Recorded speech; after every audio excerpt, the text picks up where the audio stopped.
بسم اللہ الرحمن الرحیم۔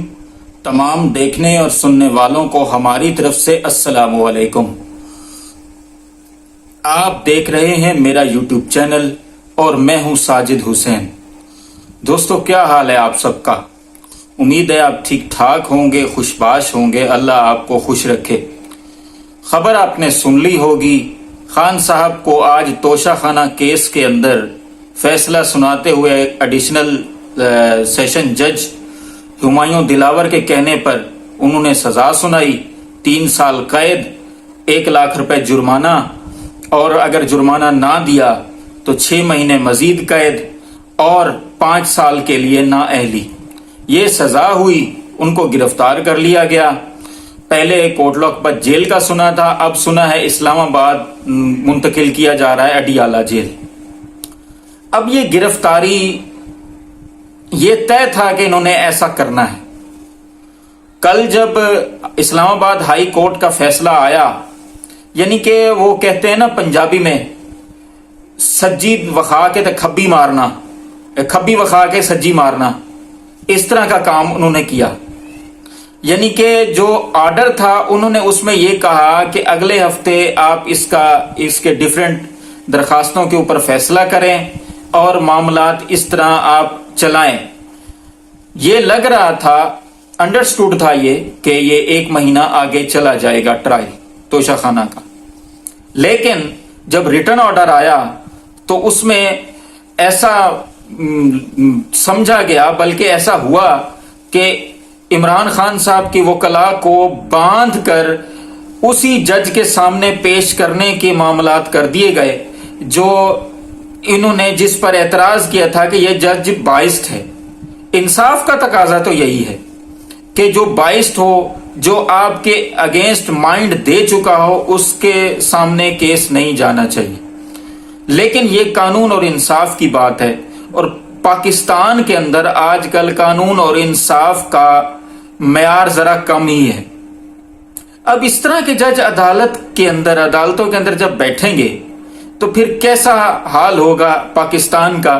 پھر تو 130ویں نمبر سے اوپر ہی آئے گا نا ہماری عدالتوں کا نمبر انصاف دینے کے معاملے میں۔ یعنی یہ ملک اللہ کے نام پر بنا، انصاف ہوگا اس نام پر بنا، لا الہ الا اللہ کے نام پر بنا۔ لیکن اس ملک کے اندر اگر آپ ایمانداری کی ریشو دیکھیں انٹرنیشنلی سطح پہ تو 162-63 نمبر سے بھی اوپر آتی ہے۔ عدالتوں میں انصاف دینے کا نمبر آپ دیکھیں تو 130 سے اوپر آتا ہے۔ اب اس معاملے میں وہ کہتے ہیں نا کہ مٹھائی کھا لی نون لیگ نے، بلکہ کہتے ہیں کیا وہ دکھا رہے ہیں کہ جی وہ ان کے سیکریٹریٹ کے اندر مٹھائی تقسیم ہو رہی ہے، رسگلے تقسیم ہو رہے ہیں۔ لیکن ان کو میرا خیال ہے یہ نہیں پتا کہ یہ سزا سسپینڈ ہو جائے گی، کیونکہ عدالت جس نے ان کو سزا سنائی خان صاحب کو، وہ عدالت اس کا دار اختیار ہی نہیں تھا۔ سب سے پہلی بات تو یہ کہ سپریم کورٹ نے یہ کل وضاحت دے دی تھی کہ جب تک اس جج کے کنڈکٹ کا فیصلہ نہیں ہوتا یہ فیصلہ نہیں سنا سکتا۔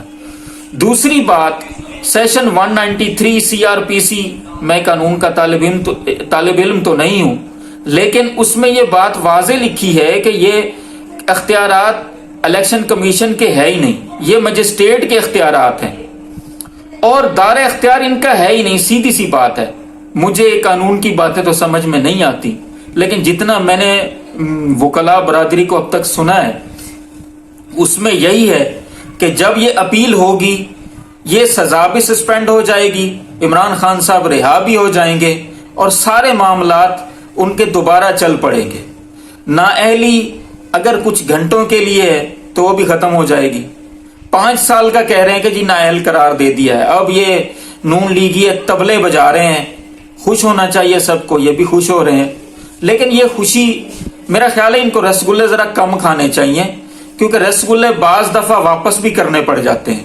اس کیس میں بھی ایسا ہی ہوگا، یقیناً ایسا ہی ہوگا۔ میں نے ابھی اعتزاز احسن صاحب کو سنا، وہ اس پر کہہ رہے ہیں کہ اگر قانون پر ہے تھوڑا سا بھی عمل ہے تو ان کی سزا سسپینڈ ہونی ہے۔ کیوں؟ اختیارات ہی نہیں ہے عدالت کے اندر۔ جس عدالت اور جس جج کے اوپر انہوں نے یہ ریلائی کیا تھا اور اس نے فیصلہ دیا، یہ جج بھی باؤنس بیک کرے گا اور یہ عدالت کا فیصلہ بھی باؤنس بیک کرے گا. پھر ان کو پھر وہی رونا دھونا کہ جی ہمارے ساتھ زیادتی ہو گئی.